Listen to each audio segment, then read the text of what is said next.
आज हम हिक्का श्वास चिकित्सा स्थान अध्याय 17 से पढ़ेंगे। चरक में से श्लोक नंबर 1 से लेके 7 तक। इस सूत्र का अन्वय करेंगे और फिर उसके बाद उसका अभिप्राय जानेंगे। अथा तो हिक्का श्वास चिकित्सितं व्याख्यास्यामः इति स्माह भगवान आत्रेय। अब हम हिक्का श्वास नामक चिकित्सा का व्याख्यान करेंगे, जैसा कि भगवान आत्रेय ने हमें बताया। वेद लोकार्थ तत्वज्ञम आत्रेयम ऋषिमुत्तमम अपृच्छत् संशयम धीमान अग्निवेशः कृतांजलिः। प्रथम सूत्र है। इस श्लोक के अंदर अग्निवेश प्रथम शब्द लिखते हैं वेद, लोक, अर्थ तत्वज्ञम, आत्रेयम और ऋषिम उत्तमम। ये सभी द्वितीया एक वचन है, यानी कि ये कर्म है। यानी आत्रेय के सभी विशेषण लिए गए हैं। वेद यानी कि वेद के तत्व को जानने वाले, वेदिकम यानी कि अलौकिक तत्व को जानने वाले, लौकिकम यानी कि इहलोक को जानने वाले, परलोक को जानने वाले, इन सभी के तत्वों के अर्थ को, मर्म को जानने वाले ऐसे आत्रेय जो ऋषि में उत्तम है, ऐसे आत्रेय को संशयम अपृच्छतः धीमान अग्निवेशः। धीमान धीमन है शब्द, उसका प्रथम एक वचन है धीमान, हलंत है। अग्निवेशः प्रथमा एक वचन, कृतांजलि ही प्रथमा एक वचन, यानी कि ये सभी अग्निवेश के पर्याय है। बुद्धिमान अग्निवेश, कृतांजलि ही, कृतांजलि यानी कि जिन्होंने अपना सर्वस्व अपने गुरु के चरणों में अर्पित कर दिया है, ऐसे अग्निवेश को वो संशय है अपृच्छत पूछते हैं। भूतकालवाचक शब्द है। उस काल में उनको, ऐसे महर्षि को, आत्रेय को अग्निवेश, कृतांजलि अग्निवेश प्रश्न पूछते हैं। अब ये क्या प्रश्न पूछते हैं तो आगे के श्लोक में बताते हैं। य इमे द्विविधाः प्रोक्ताः त्रिदोषाः त्रिप्रकोपणाः रोगाः नानात्मकाः तेषां कः कः भवति दुर्जयः। यह जो रोग है, द्विविधा, ये हमेशा द्विवचन में ही चलता है। प्रोक्ताः, प्र उपसर्ग है, उक्ताः वच धातु है। रोग बताए गए हैं। कौन से?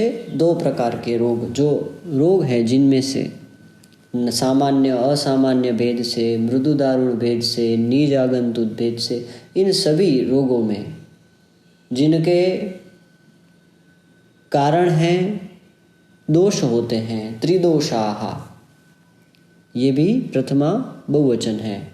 वात पित्त कफाः। त्रिप्रकोपणाः, असात्म्य इंद्रियाद संयोग, परिणाम और प्रज्ञापराध, ये तीनों के इनके कारण हैं और 3 दोष होते हैं ऐसे रोगों में।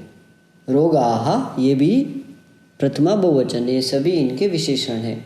नानात्मकाः, अनेक प्रकार से होने वाले रोगों में से, तेषां उन सभी में से, षष्ठी बहुवचन है तेषां, उन सभी रोगों में से, कः कः भवति दुर्जयः,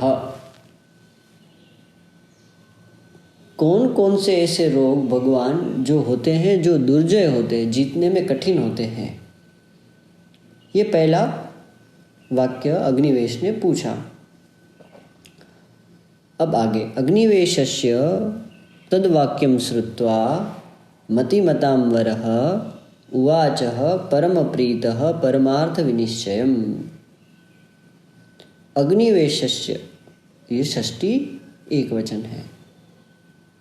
अग्निवेश के वाक्यों को सुनकर, श्रुत्वा तांत है, त्वांत है, सुनकर, वाक्यम तद वाक्यम, अग्निवेश के वाक्य को सुनकर, मतिमतांवरः, जिन्होंने उत्तम बुद्धि को धारण किया है, ऐसे धारण करने वाले, आत्रेय, आत्रेय के लिए विशेषण लिया है, मतिमतांवरः। उवाच परम प्रीत, ऐसे प्रश्नों को सुन के उनको अति आनंद आया, प्रीति आई कि बहुत अच्छा प्रश्न पूछा है अग्निवेश ने। तो ऐसे प्रीति के साथ परमार्थ विनिश्चय, दूसरों के हित के लिए, लोक कल्याण के लिए उसका वो विनिश्चय करते हैं, मतलब उसको निश्चयात्मक रूप से उसको प्रस्तापित कर रहे हैं। अब श्लोक नंबर 6 में आत्रेय का संवाद प्रारंभ होता है। अब आत्रेय बोलते हैं, क्या बोलते हैं? कामं प्राणहरा रोगा बहव न तु ते तथा यथा श्वासः च हिक्का च प्राणान आसु निकृन्ततः। कामम, कामम, कामम इति अनुमत्तो, माने गए हैं। प्राणहरा रोगाः बहवः, ये सभी प्रथमा एक वचन है। प्राण हरने वाले बहुत सारे रोग होते हैं, बहुत सारे व्याधियां होती है। पर आगे क्या बोलते? न तू ते तथा, इसके समान नहीं होते। किसके समान? यथा श्वास यथा हिक्का च, जिस प्रकार से श्वास और हिक्का प्राण हरने में समर्थ है, माना गया है, ऐसा अन्य रोग नहीं होता है। क्या बोलते हैं? हिक्का च श्वासम च प्राणान आसु निकृन्ततः। कृन मतलब हनन करने वाला, नी अधिक कृन धातु है, हनन करने वाले के अर्थ में। प्राण को तुरंत ही नाश करने में जिस प्रकार से श्वास और हिक्का है, ऐसे दूसरे व्याधि नहीं है। अन्य ही अपि उपसृष्टस्य रोगे ही जंतोः पृथक विदेहि अन्ते संजायते हिक्काः श्वासः वह तीव्र वेदनः। अन्य ही यानी कि दूसरे रोगों के कारण भी, अपि यहाँ पे अपि है, उपसृष्टस्य, उपसृष्टस्य षष्ठी है, जंतोः षष्ठी एक वचन, दोनों एक दूसरे के विशेषण है। रोगे ही पृथक विदेहि, अनेक रोगों के द्वारा, अलग अलग प्रकार के रोगों से उपसृष्टस्य होने से कारण, जंतोः उपसृष्टस्य अन्ते संजायते।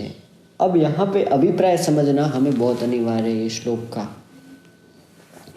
यहाँ पे ये बताना चाह रहे हैं कि अन्य व्याधि भी हुई किसी को परतंत्र रूप से, यानी कि दूसरे स्रोतों में व्याधियाँ हुई है, जैसे प्राणवह को छोड़कर स्वतंत्र हिक्का श्वास नहीं हुआ है, ज्वर हुआ है, पांडु हुआ है, गुल्म हुआ है, कामला हुआ है, कोई भी व्याधि होती है, उसके अंतिम काल में भी हिक्का और श्वास होता है व्याधि के अंत में।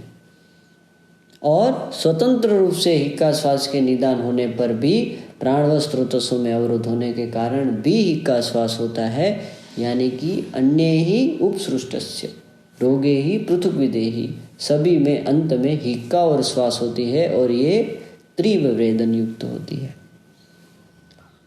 आज यहीं रुकते हैं, कल अगला प्रश्न लेंगे, अगला श्लोक लेंगे।